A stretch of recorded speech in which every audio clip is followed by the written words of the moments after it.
Bhimrao Ramji Ambedkar. Doctor Bhimrao Ambedkar की पूरी कहानी एक ऐसे इंसान की है जिसने गरीबी, भेदभाव और कठिनाइयों को हराकर इतिहास बदल दिया।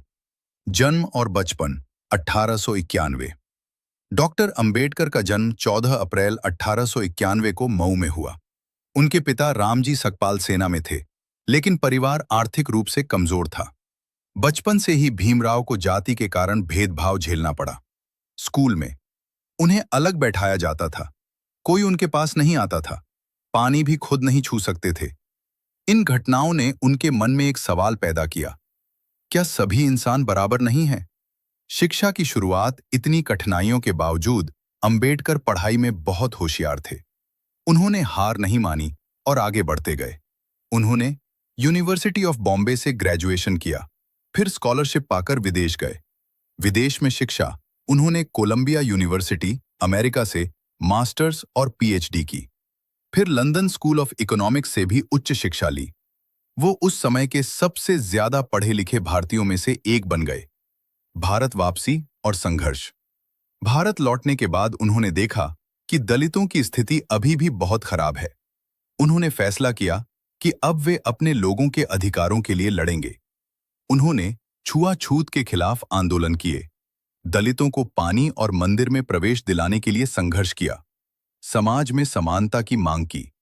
महाड़ सत्याग्रह 1927 में उन्होंने महाड़ सत्याग्रह शुरू किया। इस आंदोलन में दलितों को सार्वजनिक तालाब से पानी पीने का अधिकार दिलाया गया। ये भारत के इतिहास का एक बड़ा सामाजिक आंदोलन था। संविधान निर्माता। जब भारत आजाद हुआ तो डॉक्टर अंबेडकर को संविधान बनाने वाली समिति का अध्यक्ष बनाया गया। उन्होंने भारत का संविधान तैयार किया, जिसमें सभी को समान अधिकार, जाति, धर्म, लिंग के आधार पर भेदभाव खत्म, शिक्षा और स्वतंत्रता का अधिकार। आज भी भारत का संविधान उनके महान विचारों का प्रतीक है। महान विचार। डॉक्टर अंबेडकर कहते थे, शिक्षा ही वह हथियार है जिससे हम दुनिया बदल सकते हैं। उन्होंने हमेशा लोगों को पढ़ने और आगे बढ़ने के लिए प्रेरित किया। बौद्ध धर्म अपनाना 1956। जीवन के अंतिम समय में उन्होंने बुद्धिज्म अपनाया और लाखों लोगों को भी इसके लिए प्रेरित किया। उनका मानना था कि यह धर्म समानता और शांति सिखाता है। निधन और विरासत। 6 दिसंबर 1956 को उनका निधन हो गया, लेकिन उनके विचार आज भी जिंदा हैं। आज उन्हें भारतीय संविधान के जनक, महान समाज सुधारक के रूप में जाना जाता है। कहानी से सीख। डॉक्टर अंबेडकर की कहानी हमें सिखाती है, कभी हार मत मानो। शिक्षा सबसे बड़ी ताकत है। अन्याय के खिलाफ आवाज